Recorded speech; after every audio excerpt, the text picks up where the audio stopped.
Hello and welcome back to another episode of The Extra Point. I am Jack Kroll. Alongside me is Jake Racino and Nick Presto, as we're going to kick things off tonight with the MLB playoffs, as it's my favorite time of year. October baseball, nothing better than that. First, let's start things off with tomorrow night, Giants-Dodgers, Game 5. Who do you guys have? Logan Webb has not lost at home this season. He's been incredible. In the 13 games he's played this year for the Giants, he has a 6-0 record, and the Giants are undefeated in those games. He has a 1.95 ERA, and I don't see him losing tomorrow. Dodgers are a fantastic team. His first game against them shut him out. I see no reason for him not to. It's in San Francisco. The Bay Area is going to be going crazy. It just makes too much sense. I completely agree with Jake. The San Francisco Giants have been red hot all season long. They've just had that magic with them, and I think their big name players, Buster Posey, Chris Bryant, even Evan Longoria. Brandon Crawford, and especially Logan Webb, who pitched a gem in his first start against them, 7.5 innings, no runs. Yeah. So fantastic pitcher. Exactly. So I think the Giants are going to close it out at home. I can't wait to watch that game. I think that's definitely a must-watch game. No, I think it's going to be a must-watch game, too. I mean, it's, winner-take-all in one of the best rivalries in all sports, Giants-Dodgers. Yeah. One of the best atmospheres. Yeah, one of the best atmospheres as well. I mean, you've got Brandon Webb going up against Urias. Both pitchers are phenomenal. Yeah, I think both we can all very agree. young, It should be a pitcher's duel, definitely. I also like the Giants. Maybe we see a nice Scherzer come out of the pen. Definitely. Bossman, want to go home. You got to do what the big can. Absolutely. Now, I think Scherzer will definitely come out. let's transition things over into the American League side. So we have Astros, Red Sox. As a Yankees fan, it really hurts to see it. It really hurts to see it. You have the cheaters, and then you have the other cheaters. Okay, listen, as a non-Yankees fans, these were the two best teams in the AL going into the playoffs. We all wanted the White Sox to win. They're a great story. They play in a very weak division. They're playing in the AL Central. I still think they're a very good team, but they are very young. They went against the Astros, where you can call them cheaters from a couple years ago. This season, their entire lineup was just stacked. Yeah. Carlos Correa batted 7th for them. That's 7th. ridiculous. That's absurd. Correa and Jordan both had an on-base percentage over 500 against the White Sox, absurd. while Bregman and Altuve are over 400. There isn't a hole in that lineup. Their pitching has been phenomenal, even without Justin Verlander. They're a great team, and the Red Sox just got hot at the right time. The Rays, they're injury-torn. Had big game performances from J.D. Martinez, Kike Hernandez, Rafael Devers. Kike Hernandez has been the best player in all. Kike Hernandez has been all incredible in the the playoffs. Yeah, it's just they're two very good teams. This is going to be a very fantastic series. I think so too. I think it will be too. I'm really excited to see also how Chris Sale is going to attack that Astros lineup in Game 1. I'm going to be very intrigued to see that, just because obviously he's such a great pitcher, and he's going up against one of the best. Astros has some great lineups. righties on their team. Yeah, they do. So that's going to be a very interesting way to see how he attacks that lineup. Who do you have winning the series? Yeah, I mean, going off what you said about all the Astros, the amazing stacked hitters they have, I'm going to even point out two guys that you didn't even mention that are still amazing. Michael Brantley and Yuli Gurriel, the batting champion. And let's not forget Kyle Tucker. Kyle Tucker, Michael Brantley and Yuli Gurriel both batted over 300 this year. The Astros hitting is just on another level. Is. This is their 5th straight ALCS appearance. Yes, the cheating, whatever, but you can't lie about 5 straight ALCS appearances. That's talent right there. Yeah. So the Red Sox are absolutely the hottest team in baseball right now. They remind me a lot of when the Washington Nationals won the World Series, because they got hot at the right time. They were not the best team going into the playoffs, but they got hot at the right time. So that really reminds me of the Red Sox. But in all seriousness, I just think the Astros are way too loaded, and they have solid pitching to still get them through it with all that hitting. Zach Greinke, Framber Valdez, and Jose Kendall Graveman in the Urquidy. bullpen, just to name, and Lance McCullers. As much as I hate to say this, I think the Red Sox are going to win the World Series. Really? Yeah, I do. We're going to win the World Series. I think they're going to go to the World Series. Okay. No, I think we're yes. getting Astros Giants. I think we're getting Red Sox Giants. I think Red Sox, like you said, they're just too hot at the right time right now. They are, but they're a dangerous team. That lineup is scary right their now. pitching Kike Hernandez isn't missing the ball. Their pitching's good, but I don't know if it's enough for the Astros. I think they're going to be able to slug you're away. talking about Kike Hernandez. Correa and Jordan both have a higher on base percentage than Kike Hernandez. The two players on the team have higher on base percentage. I think the Red Sox I get Correa's batting 7th, but I think the Red Sox lineup does not have a single hole. I do want to point out one more team, gonna be though, a that great we're all matchup. kind of forgetting about right here. Giants? The Atlanta Braves. Braves, The yeah, Atlanta the Atlanta Braves. Braves. They took down the three-headed monster of Corbin Burns, Freddie Peralta, and Brandon Woodruff. That is the Milwaukee Brewers. Yeah, I'm happy you brought that up because I think the Braves right now are a very hot team as well. Freddie but you're going up Freeman, against Frederick. you're going up against either the absolute just complete monster that is the Dodgers or the Giants, who have been the most complete team in baseball this whole season. Listen, That's if true, the but- Braves still had, if they still had Ronald Acuna, they still had Mike Soroka, they still had that other outfielder we're not going to talk about for certain reasons. Yeah. Maybe be talking a different scenario. I just don't think the Braves lineup is complete enough to battle with the Giants or the Dodgers. I really don't. I don't know. Freddie Freeman. Freddie Freeman, that home run. Freddie he hit. Freeman, Austin Riley, they've been great players. Ozzie Albies. Ozzie Yeah. Albies has been having a phenomenal year. Dansby Dansby Swanson. They've been fantastic Jock, players. playoff Jock, Jock. playoff Two Jock. home runs, playoff Jock. I just don't see them beating either the Giants or Dodgers. They're just too deep pitching, too deep offensively. Again, Acuna and Soroka completely changed the series. Without them, I can't. As much as I want to see Astros Giants in the World Series, something's telling me this Braves team is not going to go down lightly. I don't think they're going to go down lightly, but the way I view this as well, and I always keep this in mind with all sports, Atlanta teams always choke. Yeah. Yeah. Atlanta teams always choke. The Braves choked it away last year. They had a 3-1 lead against the Dodgers, and look what happened. I just don't think. I that think would- the Astros get another World Series. I just can't see them losing. I don't see the Red Sox losing right now. Well, I think the Giants are going to win the World Series, but I think it's going to be Red Sox. I hope we get a Giants. good CS series. I think. We're definitely in store for a good CS series. Now Oh, let's yeah. go over to the division side. Last round. What were your favorite moments from there? It's got to be Freddie Freeman's walk-off. I mean, it wasn't a walk-off, but go-ahead home run. That was the home run that completely just propelled Atlanta into the NLCS. Took the top off on a fastball by Josh Hader, and it was all she wrote from there. I'm going to go with Logan Webb. I think that was his first ever career postseason game. believe and it he was. went Yes, it out there was. 7 shutout innings against the almighty Dodgers. You know, the Dodgers team that has 2 MVP candidates on a former MVP candidate, Cody Bellinger, a former MVP, and Albert Pujols, you know, the most stacked team in baseball, and you just went out there and shut them out for 7 innings. It's in your first ever postseason start. Reminds me a lot of Roy Halladay. I mean, obviously he didn't throw him no hitter, but Roy Halladay. Still ain't a bad start. yeah, I mean, Yeah. 7 Yeah. shutout against the Dodgers. I Can't would ask never for more. complain with that. You know, I'm going to have to go with that as well, Jake. I really do. The Giants just have been such a storybook team America's this year. team. They've really been America's team. Yeah. All right, that will wrap it up here for this segment of The Extra Point. There are 16 million children struggling with hunger in America. That's 1 in 5 daughters, sons, neighbors, and classmates who don't know where their next meal is coming from. Yet billions of pounds of good food go to waste every year. It's time we do something about it. Feeding America is a nationwide network of food banks that helps provide meals to millions of kids and families in need. Visit feedingamerica.org to help them feed even more. Together, we can solve hunger. Together, we're feeding America.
Welcome back to the Extra Point. And for this topic, we're a little close to the NBA season. We're less than a week away. Ben DeVito, Luca, Tom, who do you think is a top contender in, the NBA this year? Because obviously it's the early season preview for the NBA. Who do we think is a top contender in both the East and the West?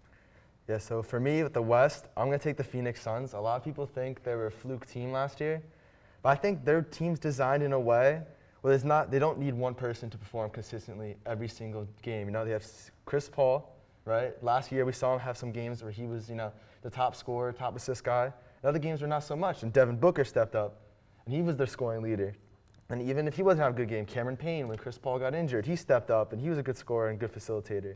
And Ayton as well, he's becoming one of the better centers in the league. I think the Suns team is a team that everyone got to look out for. I completely agree with that, but I don't know if they'll be able to repeat the success they had. I mean, there was a lot of variables in that Suns team that, went into them being a top team and then going that far. And for one of them is the injuries to the Lakers. As much as I hate to say it, the Lakers are a top team, and they've only gotten better, adding Russell Westbrook in free agency, Carmelo Anthony in free agency. They're a dream team at this point. If you're a Laker fan, you're rejoicing. You have one of the easiest cakewalks to the NBA Finals. I mean, you have two former MVPs, former Rookie of the Year, scoring champs all around. I just don't see them losing, honestly. I mean, they're one of the best teams that's been assembled since, I would say, even, the Warriors back in 2016, or 2017. They're that well assembled to the point where I think they have one of the easiest walks to the NBA Finals. Tom, what do you think? All right, so like you were saying, the Lakers, they're practically a super team. They got a bunch of veterans. They got the king himself, LeBron James, his right-hand man, Anthony Davis, Russell Westbrook, Carmelo Anthony. I think they added DeAndre Jordan to their roster, pretty much the Lakers are just stacked at this point. As long as they stay healthy and just don't allow the big trades where they get rid of their best players, or at least get some better players, then they could potentially just easily walk on to the finals. Now, I think the big thing of the Lakers, though, is on paper, they look very, very good. But we've seen so many teams out there that have looked really good on paper, and they can never get that chemistry. The Lakers, listen, I love LeBron. He's a top player. I love Anthony Davis. He's a top player. I love Westbrook. He's also a very good player. But I can't see all these guys together being able to play and for it to be functioning consistent wins. Russell Westbrook, he's a very ball-dominant guy. We saw it with the Thunder. We saw it with the Wizards. He needs the ball in his hands. I mean, I agree with that. Same with LeBron. They're both very ball-dominant. I mean, LeBron also, he's a very good passer. Right. He's got, decent handles. I just think if this team could stay healthy, I think they could put their egos aside. I feel like Westbrook's past the point of, I'm the triple-double guy, I just broke the record. I think if he could put his ego aside and take a little step back and say, hey, you know what? I'm not the best player on this team, because that's usually what he is, and he usually lowers production of everyone else on the team. I saw this interesting stat a couple years ago that every player that Westbrook played with, whenever they left, their stats jumped tremendously. Oladipo, Kevin Durant, Serge Ibaka, James Harden, all these players' numbers dramatically jumped up after they left playing with Westbrook. However, I think at this point, Westbrook's in the point of his career where he says, hey, you know what? I want to win a championship. I haven't won one. This is going to cement my legacy. If I could take a step back, let LeBron be that number one guy and AD be, his right-hand man, I think they could definitely win a championship. Because that was an issue I noticed when they traded for Westbrook, or when there were even talks for Westbrook. I was thinking to myself, hey, you know what? They're all very ball dominant. I don't know how this is going to work. But if he takes that step back, I definitely think the Lakers can win it. Also, the Nuggets, I think, are a really good dark horse if they're all healthy, because when they're not healthy, they're not that well. Right. But what about for MVP? Because, going into this season, there's a lot of great players, more than usual. They usually have one or two guys that you're looking at as MVP. But this year, It's a lot more. There's, a field of maybe 5 or 6 even. So, Luka, who do you think is going to win MVP? Yeah, so I'm going to go Luka Doncic with the Dallas Mavericks. I know last year coming to season, some people, were believing in the hype, and it didn't really pan out as well, but he still had a very good season. But you got to remember, the MVP award we've seen in recent years has been so much, based on stats, right? Are you averaging a triple-double, right? Is your team sort of winning, right? We both know, everyone knows here at the table, the Mavericks, they're not a good basketball team. They need Luka to literally do everything, pass, rebound, assist, all of that. So I see Luka having a season like Russell Westbrook did at the Thunder, where he's just a stat sheet stuffer. He's just going to do everything for them. Who knows? What do you think, Tom? So Luka Doncic, he's definitely a top candidate, but I personally like to see Kevin Durant win MVP because he's coming back from injury from 2 years ago. He pretty much he did really well last season. He's going to be a lead. He's got to be a leader for the Nets with Kyrie Irving probably not going to be able to play because of his refusal to get the vaccine. So he's got to be a leader. And as long as he can be that leader, lead them also to a championships, he could definitely win MVP. I completely agree with that. I think Durant, especially with Kyrie out, and we're gonna get to that in a little bit in terms of who we think is gonna come out of the East. I definitely agree. Kevin Durant is that guy this season. He's gonna be taking most of the the production of the team, and he's gonna be putting up points. So I definitely think he's going to win MVP. So I want to take a step back, and I want to, go back to the top contenders. Who do we think is going to come out of the East? I'm going to start. I'm going to be pretty biased. Jimmy Buckets. The Heat are going to come out of the East. I'm sorry. We have one of the better rosters in the East when healthy. Just added Kyle Lowry, signed Victor Oladipo to like a vet minimum. Signed him for like $2 million. And, this is a guy that put up 20 points less than a season ago. So if he could stay healthy, the Heat are coming out of the East, no issue, no problem. Jimmy Buckets is leading us to the promised land. Luka, who do you think? Yeah, so listen, the Heat, that's a good, guess. I can understand where you come from. They definitely improved their team from last year, adding Kyle Lowry and getting Oladipo back. It's a solid pick. I'm going to have to disagree, though. I think the Bucks can seriously, go back to back. I like their team. I kind of see them similar to the Suns, where they got just so many parts and pieces that can just operate. And I feel like, Giannis Antetokounmpo, he had games last year, he carried, right? Yeah, Some performances 100%. Some performances where he actually just went away, and Chris Middleton stepped up. They're two different types of players. Middleton's more of a shooter, and Giannis is more of a slasher. I think that complementariness, along with their great role players and defense and their coaching, I think that can lead them to another championship. Tom, who do you think? So I got my top teams are like the Bucks and Nets. Bucks because not only because of Giannis being their top player, he's got the biggest wingspan. He's just an incredible defender. He's just really good in the paint. For Chris Middleton, he's now like you said, he's a good shooter, and he's just mainly because of his shooting, but also the Nets because they're just stacked with great players. They got James Harden, Kevin Durant, Blake Griffin, the three-point champion Joe Harris. They're just stacked with great players. I just don't think without Kyrie, we saw it in the playoffs. I just don't think without Kyrie they're not going to win it. Kyrie refuses to get vaccinated, so I just don't think he's going to play. But that's going to do it for this segment here on the Extra Point. Stay tuned for more.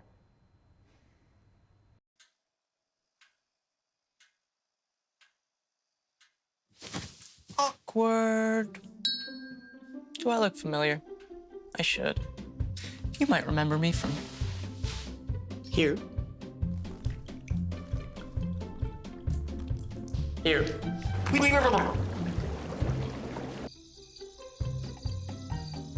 Or maybe even here. But an awkward silence can be a great thing. It can actually be a perfect moment to reach out to a friend and ask if they're okay if they seem down. Doesn't matter how you say it. You all right? Everything's okay? All G? You all right, girl? Oh, You cool? You bugging dog. Just show you're there for them. Go on, Kelly. CZ awkward.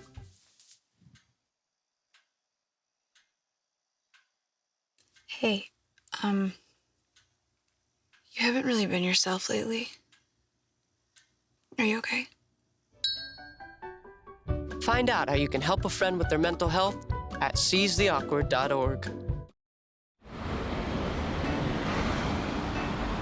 Hey, let's check out this park.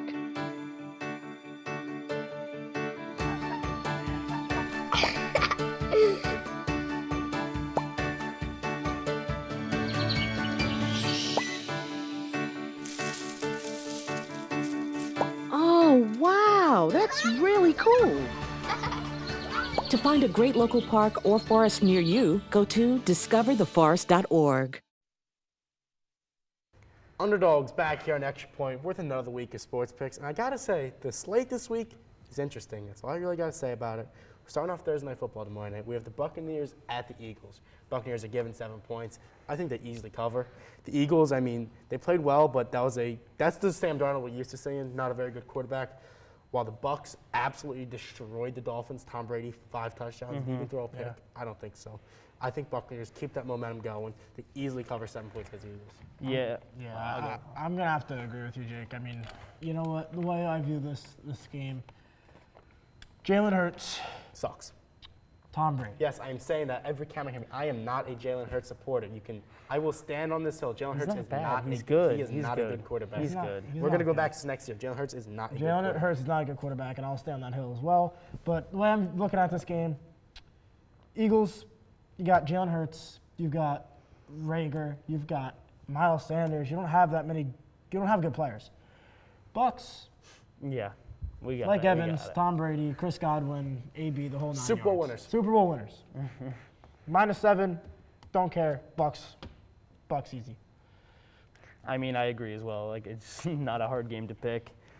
Yeah, Brady coming off 5 touchdowns, it's like, how can you really handle that? But yeah. Next game, though, is a little bit more interesting in my opinion. We have the Bengals at the 0-5 Lions, where the Bengals are given 3.5. I don't like that. I'm going with the Lions here. Lions are a football team. Dan Campbell is a football guy. They're going to win this game. They're finally going to get their first win of the season. They fought hard in every single game this year. Yeah, they haven't won any, but they've been the best 0-5 team I've ever seen in my life. I think they're finally going to get against the Bengals.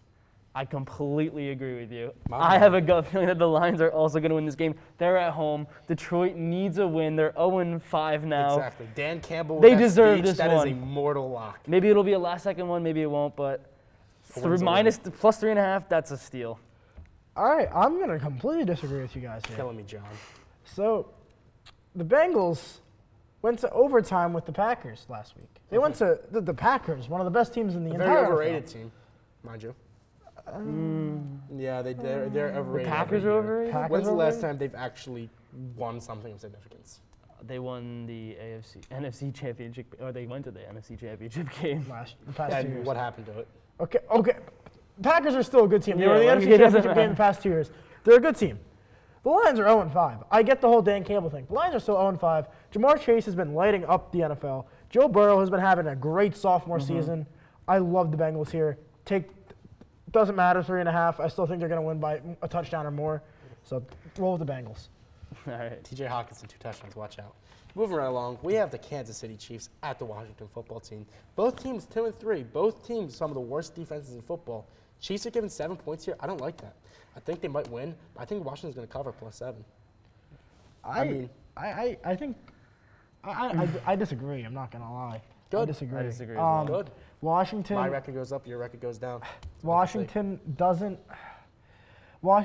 defense is bad. Kansas City is worse. But the Chiefs' offense is too good. So much better than Washington's. You have Taylor Heineke versus Patrick Mahomes.